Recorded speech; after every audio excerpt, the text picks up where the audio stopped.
Germany की धरती से विदेश मंत्री जयशंकर ने पाकिस्तान को दिखाया आईना, कहा कि भारत अब न्यूक्लियर ब्लैकमेलिंग से डरेगा नहीं, भारत जानता है इनसे निपटना कैसे है। विदेश मंत्री जयशंकर ने जर्मनी के विदेश मंत्री के साथ ज्वाइंट प्रेस कॉन्फ्रेंस में किया साफ, भारत और पाकिस्तान के बीच सारे मुद्दे द्विपक्षीय, किसी तीसरे देश का इस दखल मंजूर नहीं। जर्मनी के विदेश मंत्री जोहान वाडेफुल ने आतंकवाद के खिलाफ भारत की लड़ाई और आत्मरक्षा के अधिकार का समर्थन किया, आतंकवाद को मानवता के लिए बताया कलंक।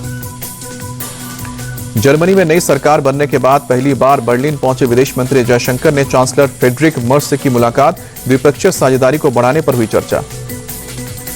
संयुक्त राष्ट्र सुरक्षा परिषद ने भारत में पाकिस्तान को लताड़ा, यूएन में भारत के स्थायी प्रतिनिधि ने भारत को लेकर कहा कि भारत दशकों से पाकिस्तान स्पॉन्सर्ड आतंकवाद सह रहा है, लेकिन अब नहीं सहेगा। बीजेपी सांसद बैजयंत पांडा के नेतृत्व में भारतीय सांसदों का डेलीगेशन रवाना, सऊदी अरब, कुवैत, बहरीन और अल्जीरिया में रखेगा ऑपरेशन सिंदूर पर भारत का पक्ष।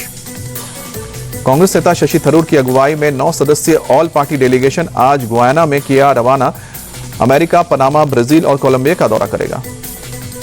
शशि थरूर के साथ डेलीगेशन में शांभवी डॉक्टर सरफराज अहमद, जीएम हरीश बाली योगी, शशांक मणि त्रिपाठी, भुवनेश्वर कालिता, तेजस्वी सूर्या और मिलिंद देवड़ा शामिल। पूर्व राजदूत तरनजीत सिंह संधू भी रहेंगे मौजूद।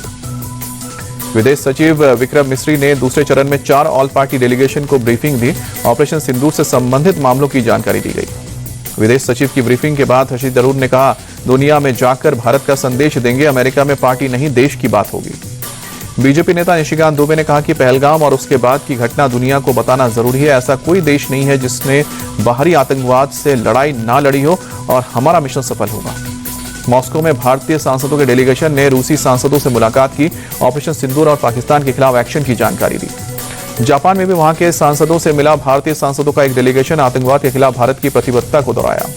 जापानी सांसदों से मुलाकात के बाद बोले जेडीयू सांसद संजय झा, 4 दशक से भारत आतंकवाद का सामना कर रहा है, अब चुप नहीं बैठेगा।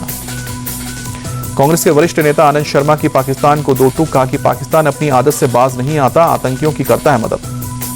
पाकिस्तानी विमानों के लिए भारत ने बढ़ाया बैन, अब 23 जून तक पाकिस्तान के लिए बंद रहेगा एयर स्पेस, भारत ने जारी किया नो टाइम। अगले हफ्ते रूस दौरे पर जाएंगे एनएसए अजीत डोभाल, सूत्रों की खबर। लोकसभा में नेता प्रतिपक्ष राहुल गांधी आज जम्मू कश्मीर के पुंछ का दौरा करेंगे, सीमा पार से पाकिस्तानी फायरिंग में मारे गए लोगों के परिवारों से मुलाकात होगी। राहुल गांधी ने विदेश मंत्री जयशंकर से फिर पूछे 3 सवाल, कहा कि किसी देश ने पाकिस्तान की निंदा क्यों नहीं की। राहुल गांधी ने पूछा, अमेरिकी राष्ट्रपति ट्रंप को मध्यस्थता के लिए किसने कहा, भारत की विदेश नीति पूरी तरह ध्वस्त हो गई। बीजेपी ने विपक्ष के रवैये को बताया गैर जिम्मेदाराना, कहा कि राहुल गांधी तय करें कि वो किसकी तरफ हैं। शिवराज सिंह चौहान ने कहा कि राहुल अपरिपक्व और बचकाने वाले देते हैं बयान, उनके सलाहकार कांग्रेस को खत्म करवा कर रखेंगे। बीएसएफ के अलंकरण समारोह में बोले गृह मंत्री अमित शाह, ऑपरेशन सिंदूर देश की इच्छा शक्ति का परिणाम है, आतंकवाद को उचित जवाब दिया जाएगा। गृह मंत्री अमित शाह ने ऑपरेशन सिंदूर में बीएसएफ की भूमिका को सराहा, कहा कि जवानों ने बहुत शानदार काम किया। पाकिस्तान को लेकर सीएम योगी बोले, ये नया भारत है, किसी को छेड़ता नहीं, अगर कोई छेड़ता है तो फिर छोड़ता भी नहीं है। शहजाद तुफैल और हारून को रिमांड पर लेने की तैयारी में यूपी एटीएस, तीनों पर पाकिस्तान के लिए जासूसी का आरोप। एमपी के मंत्री विजय शाह ने तीसरी बार माफी मांगी, कहा कि सेना बहन कर्नल सोफिया कुरैशी और देशवासियों से अपने बयान के लिए हाथ जोड़कर माफी मांगता हूं। कोलकाता में बोले बीएसएफ के जवान पूर्णम कुमार शाह, आप लोगों की दुआ से पाकिस्तान से कब्जे से छूटकर वापस लौटा हूं। जम्मू कश्मीर दौरे पर टीएमसी नेताओं का डेलीगेशन, रजौरी में पाकिस्तानी फायरिंग से प्रभावित इलाकों का दौरा। उड़ीसा के तालचेर में सशस्त्र बलों के सम्मान में तिरंगा यात्रा, केंद्रीय मंत्री धर्मेंद्र प्रधान ने हिस्सा लिया। पीएम मोदी आज नीति आयोग गवर्निंग काउंसिल की 10वीं बैठक की अध्यक्षता करेंगे, देश भर के सीएम और उपराज्यपाल होंगे शामिल। नीति आयोग गवर्निंग काउंसिल की बैठक में 2047 तक विकसित भारत के रोड मैप पर होगा विचार विमर्श, दिल्ली के भारत मंडपम में आयोजित होगी बैठक। नीति आयोग की बैठक में आज झारखंड के सीएम हेमंत सोरेन भी होंगे शामिल, मीडिया से बातचीत में खुद दी जानकारी। नीति आयोग की बैठक में शामिल होने से पहले पंजाब के सीएम भगवंत मान का बयान, कहा कि जल विवाद समेत राज्य से महत्वपूर्ण मुद्दे उठाऊंगा।